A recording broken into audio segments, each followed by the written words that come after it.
kita akan membaca bersama di dalam Mazmur pasal yang ke-40 ayat yang ke-18. Kitab Mazmur pasal 40 ayat yang ke-18, mohon dibuka pada Alkitab saudara. Siap, kita akan baca dengan suara yang nyaring. 1, 2. Aku ini sengsara dan miskin, tetapi Tuhan memperhatikan aku. Engkaulah yang menolong aku dan meluputkan aku. Ya Allahku, janganlah berlambat. Amin. Saudara, untuk jelasnya sekali lagi ya kita baca. Luar biasa. 1, 2. Aku ini sengsara dan miskin, tetapi Tuhan memperhatikan aku. Engkaulah yang menolong aku dan meluputkan aku. Ya Allahku, janganlah berlambat. Amin. Saudara, ayat ini ringkas, tetapi maknanya dalam sekali. Nanti kita akan melihat makna yang dalam dari satu ayat ini. Tetapi saya mau memberitahu kepada saudara, masalah muncul akibat apa? Saudara, kita kembali pada sejarahnya, cikal bakalnya manusia. Di Taman Eden, Tuhan menciptakan manusia yang pertama. Maka Tuhan berkata, engkau harus mengelola, engkau harus memanage ini Taman Eden yang aku sudah siapkan. Kamu gak bakal kekurangan apapun.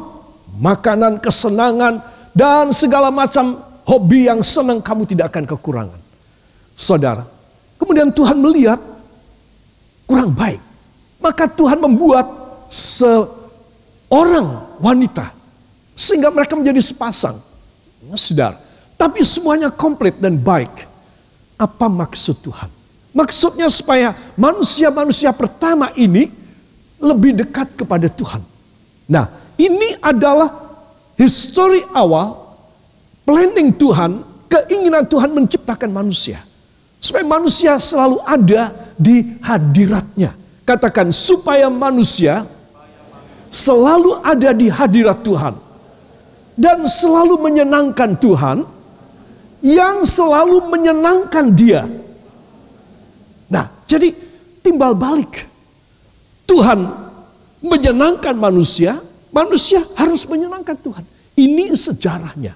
Ya, dalam Alkitab, kitab Kejadian, ya, saudara, kitab Kejadian ataupun Purwaning Dumadi, dari awal Kejadian, itu filosofi Allah bahwa Tuhan ingin supaya kita yang diciptakan dan kita yang dilahirkan di dunia itu hidup menyenangkan Tuhan.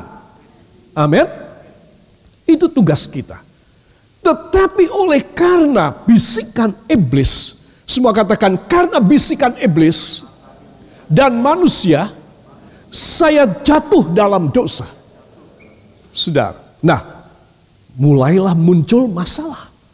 Ketika Adam dan Eva jatuh dalam dosa, mereka diusir keluar dari Taman Eden. Saudara, maka Tuhan mengutuki ular dan Tuhan memberikan hukuman kepada manusia. Mulailah muncul masalah. Jadi sebenarnya saudara, dengan kejatuhan Adam dan Eva di Taman Eden, keluar dari Taman Eden, itu manusia ini tidak akan bisa lepas dari masalah. Karena semua manusia ada di bawah hukuman Allah. Repot kan? Repot sekali.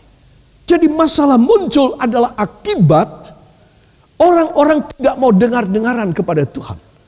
Ketika orang sadar, aku harus dekat dengan Tuhan, Tuhan menyelesaikan masalah. Katakan, bila saya sadar harus dekat dengan Tuhan, Tuhan menyelesaikan masalah saya. Nah, jadi kita jadi baik kembali. Kita menjadi get well kembali. Ya, kita jadi oke kembali. Tetapi kita hidup dalam masyarakat dan dunia yang penuh dengan daya tarik dosa.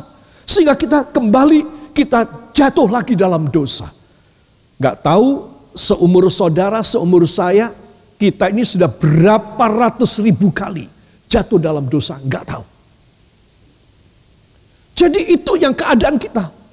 Filosofi teologis manusia itu seperti ini sekarang. Jatuh bangun di dalam dosa. Saudara. Jadi saya tulis akibat duniawiku.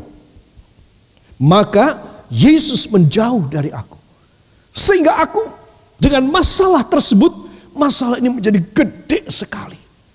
Ya saudara, harus diketahui masalah yang saya anggap besar, itu saya loh yang anggap. Belum tentu Bapak Yosef nganggap bukan masalah. Mungkin dia punya pikiran, ini masalah kecil. Tapi buat saya pribadi itu masalah besar. Demikian juga dengan masalah si A. Si B bisa memandang, kamu gitu aja kok bilang masalah gede, gimana sih? Itu hal sepele. Nah, tidak boleh bilang begitu. Ya, jadi masing-masing mempunyai keadaan dan perasaan dan penilaian tentang masalahnya sendiri. Jadi makanya benar firman, jangan menghakimi orang lain. Amin. Sebab itu penting sekali. So, orang per orang itu beda. Ya, bagi kita, bagi saya, kamu itu kehilangan ya anak satu aja kok. Kamu punya anak 10. Satu anak meninggal aja kamu nangis kayak begitu. Nah, itu tidak boleh, saudara. Jadi setiap orang harus bisa menanggulangi dan mengatasi masalah besar dalam hidupnya. Itu sebab jangan berharap jatuh lagi pada masalah yang besar. Berharap apa tidak? Tidak. Saya mau tanya, lalu bagaimana caranya supaya kita orang tidak jatuh dalam masalah yang besar? Bagaimana caranya? Harus dekat dengan Tuhan. Orang yang dekat dengan Tuhan, selalu intim dengan Tuhan. Tuhan bilang, aku tidak perlu ngasih pelajaran anak ini. Aku tidak perlu kasih pelajaran buat dia. Karena dia selalu dekat dengan aku, dia selalu menyenangkan aku. Apanya yang mau tak hajar apanya, yang mau tak kasih pelajaran apa, yang mau tak selentik, itu tidak ada. Tidak ada alasan aku membuat sesuatu masalah kepada dia. Jadi saudara-saudara harus tahu.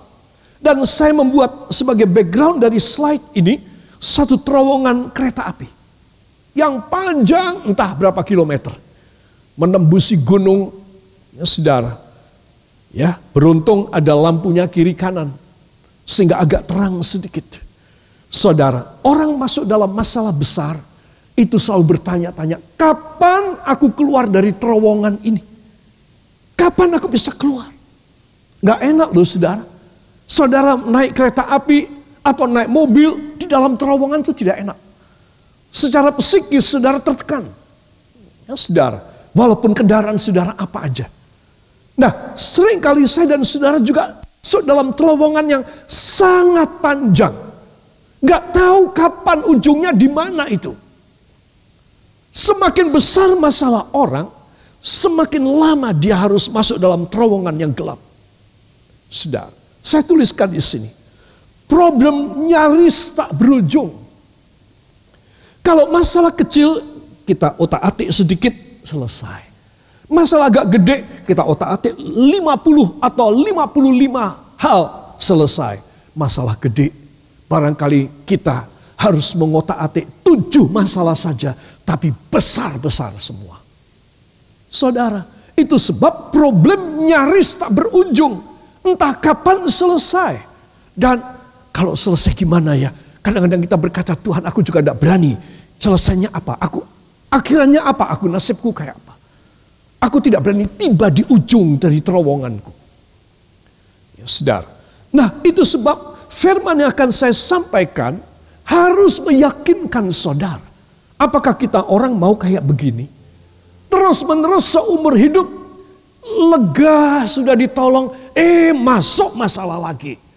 Lega lagi, masuk masalah lagi. Wah, capek saudara. Daya resistensi saudara, daya tahan kita orang itu tidak bisa begitu. Pada satu saat kita akan sama sekali tidak mampu. Kita akan lumpuh, kita verlam, kita akan invalid dan kita tidak bisa apa-apa. Tapi tidak mati. Apa sebab? Itu sebab saya dan saudara harus tahu. Penantian mujizatnya sia-sia. Kapan selesainya juga belum ketahuan kapan. Gelap buntu akibat salah kanal. Harusnya tidak masuk ke terowongan. Ini kereta, ini mobil ada pada jalan yang lain. Salah masuknya. Kalau kereta api Weselnya salah. Sehingga jeglek, ada yang menjeglekkan dia, masuklah ke terowongan. Harusnya dia lurus, sekarang masuk ke terowongan. Salah kanal. Katakan, salah kanal. Itu sebab anak-anak Tuhan perhatikan. Kalau saya dan saudara dekat dengan Tuhan, nggak mungkin kita mengalami keadaan-keadaan yang berat seumur hidup. Berat itu pasti, supaya kita selalu ingat kepada Tuhan. Tetapi tidak terus-menerus. Supaya apa? Supaya kita menjadi kesaksian, tanda mujizat bagi banyak orang. Yang setuju beri tepuk tangan bagi dia. Haleluya.